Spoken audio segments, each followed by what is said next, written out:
Hi, my name is Alex Manalita. In this video, I'll be talking to you about the first 4 films I made at Ravensbourne. I'll be going into detail on things that I did well, things that I didn't do so well, and how I can improve on in the future. I'll be showing research that I conducted in order to construct these 4 films, and I will also be talking about health and safety. Unexpected is the first film I worked on at Ravensbourne. It definitely was a big learning curve, and I had the most issues with this film by far. But nevertheless, I felt like we got a decent outcome for the work we put in. This follows the story of a boss who chronically mistreats his employees. This is shown at multiple instances within the film. In the beginning, where he shouts at someone over the phone, and soon after when he denies an employee time off without any consideration. Later on in the same day, he gets abducted by a mysterious character. When it is revealed who this character is, it turns out that it was his twin brother, leaving a sense of ambiguity in the air. My job on this film was director. This is the first time I got to do this with this kind of crew and equipment, so it was a big responsibility on my hands. In order to carry out my job professionally, I did a lot of research. I watched an array of other short and feature films. This gave me a better understanding of structure and pacing. Some films that I looked at were The Black Hole, a short film that can be found on YouTube that gave me a good idea of having a sense of unexpected within the film, and it showed me what a short film that is set within an office space should look like. There's one book that helped me get through the process of making these first 4 films, and it's called Thinking Like a Director by Michael Bloom. As I was a director on each of these films, this book helped me greatly. One quote that stood out in regard to unexpected is, "On the most basic level, interpretation is necessary because language carries multiple meanings. Even a simple question as, 'Can you take the bus to the store?' has more than one interpretation." I implemented these teachings because as a director, I had to work with someone else's script and find my own interpretation of the story. Foley in the beginning works really well as it sets up the office scene. There's plenty to be learned from this. Next time, I'll be making sure that everyone understands their role, as the sound designer told me not to take a shot that ended up being used in the final film. The Promise is the second film that I worked on. The films show how a terrorist interrogator went about getting information out of a suspect. It ends with the aftermath of the interrogation, showing the character distraught with what went down. My job on this film was to be co-director, and I also acted in it. A lot of the instrumental research for The Promise came from speaking to the main actor. He was Muslim and had a great knowledge of ways in which other Muslim men similar to him had been mistreated in regards to their religious views.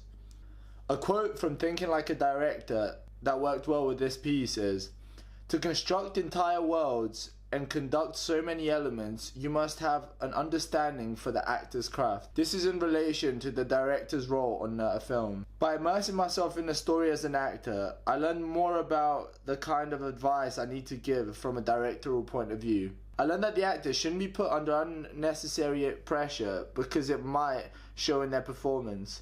And although pressure makes diamonds, sometimes it can destroy a whole shoot. Another source of research was Homeland. I took a lot of inspiration from this TV show as it looked at similar issues to what I was trying to portray in this film as a director. For fuck's sake, Ahmed, speak to me! One of the things that I feel like I achieved as a director was to get good performances out of my actors. They showed very gritty emotions appropriate to the scene that they were tackling. However, as a director, I should have made sure that the camera was recording in an efficient way. Although that would be the cinematographer's job in general, we didn't have one for this project, so I had to improvise. There were issues with having a lot of grainy footage. This was because the ISO was high on the camera at points, and because there was no professional lighting used in certain scenes. It would be ideal that next time I make sure that the camera is on the right setting before shooting. Also, it is important that we have the necessary lighting equipment for the shoot, and that's definitely something I will look to do in the future in order to get higher quality footage. Visual language is used at this point where you can see the different status between the two characters, the interrogator and the suspect. The interrogator is higher up, showing greater power, whilst the person being interrogated is at a low point, showing weakness. There was health and safety that had to be considered for this project also. The main consideration had to do with the fake strangling of the suspect. I, as an actor, had to take matters into my own hands. I made sure to use one hand to block the belt from squeezing on the actor's neck. This worked efficiently throughout the whole film as the actor did not get injured. Broken is the third film I worked on. This is a film about a thief whose actions push his demons closer and closer to him. This is conveyed through the dreams he has each night. In the end, he chooses the right path and is paid off for it. My roles on this film were as director and editor. I also acted on this film because all of our actors cancelled on us and we needed to get it done. To prepare for my role, I looked at a variety of scenes in cinema that played with the idea of jumping from dreams to reality. David Lynch was the practitioner that inspired me the most for this project. He is known for his dreamy stylized films such as Lost Highway, Mulholland Drive, and the TV series Twin Peaks. I tried implementing a sense of ambiguity and meaning beyond the surface, just like Lynch often did.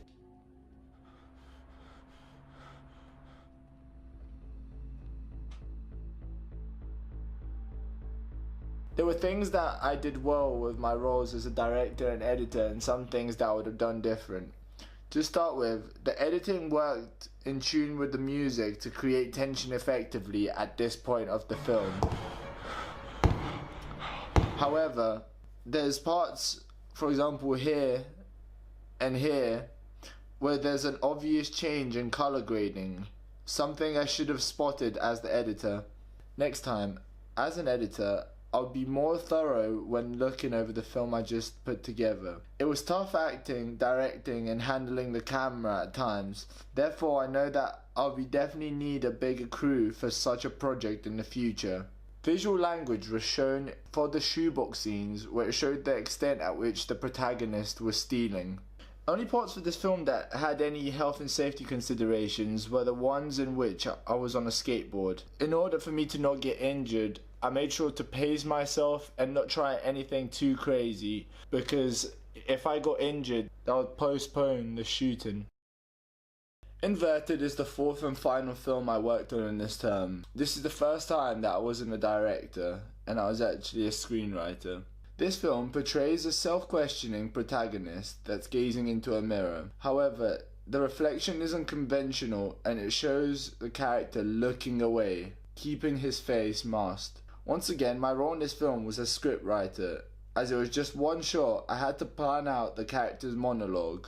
I conducted a lot of research for this film. This is because it was the first time I worked as a scriptwriter and I wanted to do my job efficiently. One of the things I looked at was Bertolt Brecht's play A Man's a Man, adapted by Eric Bentley, who's a theatre critic.